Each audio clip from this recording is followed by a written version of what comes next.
नमस्कार दोस्तों, study with Rohit में आपका स्वागत है। आज हम लोग प्रश्नावली 1.1 को स्टार्ट करेंगे। उसे जानने से पहले हमें कुछ चीज़ें जाननी पड़ेगी, जैसे विभाजिता का नियम। अगर हम इसे जान लेते हैं तो और आसान होगी क्वेश्चन को करने में। तो चलिए बिना किसी देरी किए स्टार्ट करते हैं।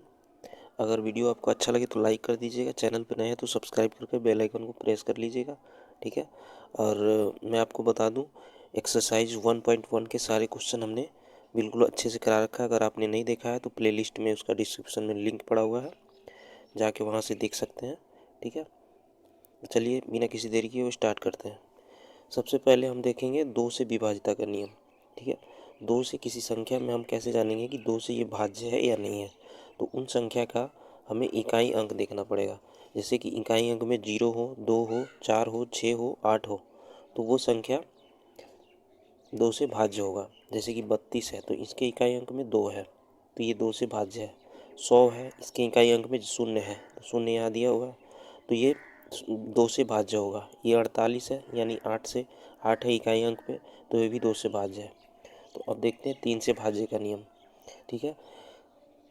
3 से विभाजिता का नियम है कि जो भी संख्या दी होगी उनका अंकों का योग करना है, ठीक है। अगर उसका योग जो है वो 3 से भाज्य है तो समझेंगे कि वो पूरी संख्या 3 से भाज्य है। अगर अंकों का योग 3 से भाज्य नहीं है तो हम समझेंगे कि ये पूरी संख्या जो है वो 3 से भाज्य नहीं है। तो यहाँ है 1 to 9, 129 है। 129 को हम तीनों को जोड़ लेंगे, 1 2 3, इसको जोड़ेंगे तो 12 आएगा, यानी कि ये 3 से भाज्य है। 12 3 से भाज्य होता है, ठीक है। यहाँ 527 है, यानी 5, 2 और 7 को जोड़ेंगे तो ये 14 आएगा। 14 जो कि 3 से भाज्य नहीं होता है, तो ये 527 जो है 3 से भाज्य नहीं होगा, ठीक है ना। ऐसे ही अब देखते हैं 4 का भाज्य का नियम। देखते हैं 4 से विभाजिता के नियम। 4 से विभाजिता के नियम में क्या है कि जो भी हमें संख्या दी होगी हमें उससे मतलब नहीं है, अंतिम 2 संख्या देखना है हमें। अंतिम 2 में अगर 4 से भाज्य लगता है तो वो पूरी संख्या 4 से विभाज्य है, और 4 से नहीं लगता है वो तो पूरी संख्या 4 से भाज्य नहीं होगा, ठीक है।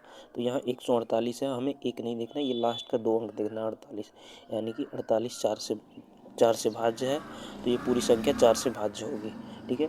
यहाँ 284 है, तो यहाँ केवल हमें 84 देखना है, लास्ट का 2 अंक ही सिर्फ देखना है। और 4 से भाज्य है तो पूरी संख्या 4 से भाज्य होगी। यहाँ 9992 है तो सिर्फ 92 देखना है। अगर 4 से भाज्य है तो पूरी संख्या 4 से भाज्य होगी, ठीक है। अब 5 का देखते हैं। 5 में क्या होता है? 5 बिल्कुल आसान है। 5 में इकाई अंक 0 हो और या 5 हो। 0 या 5 होगा तभी ये 5 से भाज्य होगा, अदरवाइज ये 5 से भाज्य नहीं होगा, ठीक है ना। 6 से देख लेते हैं। 6 से कुछ नियम है ही नहीं, इसमें 2 और 3 दोनों ही एक साथ फुलफिल होना चाहिए, यानी कि 2 से भाज्य होने के लिए इकाई अंक पे 0 हो, 2 हो, 4 हो, 6 हो और 8 हो, ठीक है। पहले तो ये देख लेंगे हम, उसके बाद देख लेंगे 3 से भाज्य हो रहा है कि नहीं, यानी कि 3 से भाज्य का नियम क्या कहता है कि इकाइयों संख्याओं के अंकों का योग 3 से भाज्य हो। तो हमें दोनों एक साथ देखना है। जैसे कोई संख्या दिया होगा तो पहले हम 2 से चेक कर लेंगे, अगर 2 से है तो ठीक है। उसके बाद 3 से देख लेंगे, 3 से भी होगा तो दोनों से ये भाज्य होगा। 6 से भी होगा और 3 से भी होगा और 2 से भी होगा। जैसे मान लीजिए यहाँ 36 है, तो पहले तो हम चेक करेंगे 2 से, क्या 2 से भाज्य है, तो हाँ है। उसके बाद हम 3 से देखेंगे, 3 और 6 को जोड़ेंगे 9, यानी कि ये 3 से भी भाज्य है, तो दोनों से भाज्य होगा, तो ये 6 से भी भाज्य होगा, ठीक है। अब 39 देखते हैं। 39 में देखेंगे पहले ही ये 2 से भाज्य नहीं है, तो ये 6 से भी भाज्य नहीं होगा, यानी कि एक साथ ये दोनों से भाज्य होना चाहिए। 3 से भी होना चाहिए और 2 से भी होना चाहिए, तभी ये 6 से भाज्य होगा, ठीक है। अब देखते हैं 8 से भाज्य का नियम। 8 में क्या होता है कि ये हम लोग 4 में क्या देख रहे थे, 2 देख रहे थे। 2 संख्याओं का, अंतिम 2 संख्याओं का से भाज्य होना चाहिए 4 से। और यहाँ देखेंगे कि अंतिम 3 संख्या जो है 8 से भाज्य होना चाहिए। जैसे कि यहाँ 2240 है, तो अंतिम जो 3 है ना उसको हम लेना है, तो और 8 से भाज्य करेंगे, तो 8 से भाज्य होगा, तो ये पूरी संख्या जो है 8 से भाज्य होगी, ठीक है।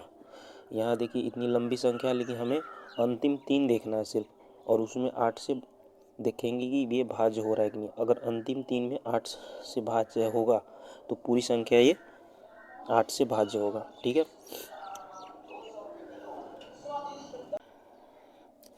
अब देखते हैं 11 से विभाजिता का नियम। ठीक है, तो 11 से विभाजिता का नियम थोड़ा सा समझ लेंगे तो ये आसान हो जाएगा। ठीक है, ये होता है वैकल्पिक रूप से संख्याओं का योग का अंतर 0 या 11 से भाज्य हो। यानी कि ऐसे समझ में नहीं आएगा आपको। ये संख्या मान लीजिए 133 है, 1131 है, 1331 है, मान लीजिए कोई संख्या है। तो वैकल्पिक रूप से संख्याओं का देखेंगे हम। वैकल्पिक रूप का मतलब हो गया पहले 1 ले रहे हैं तो उसके बाद हमें 3 लेना है, 1 छोड़ के लेना है। इसका योग करेंगे तो 3 + 1 हो गया, ये हो गया 4।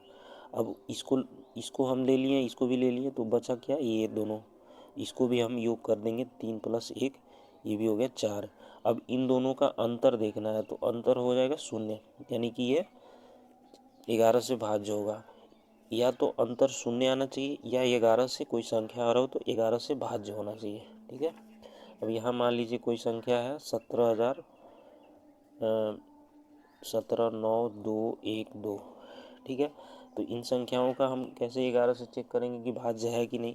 तो पहले हम 2 ले लेंगे, फिर ये इसको ले लेंगे एक छोड़ के, फिर इसको छोड़ देंगे, फिर इसको ले लेंगे।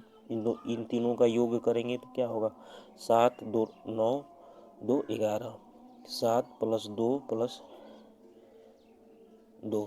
ठीक है, तो ये हो गया 11। ठीक है, अब बचा क्या, बचा जो है उसको ले लेंगे, 1 बच गया, 9 बच गया, +1 बच गया, ये भी 11 आ रहा है। यानी कि अंतर कितना आ रहा है, 0 आ रहा है। तो ये भी 11 से भाज्य है और ये भी 11 से भाज्य है। ठीक है, वीडियो अगर आपको अच्छा लगा हो तो एक लाइक कर दीजिए, चैनल पे नए हैं तो सब्सक्राइब कर लीजिए, और आगे नेक्स्ट वीडियो में मिलते हैं और क्वेश्चन के साथ। तो हमें दीजिए इजाज़त, धन्यवाद।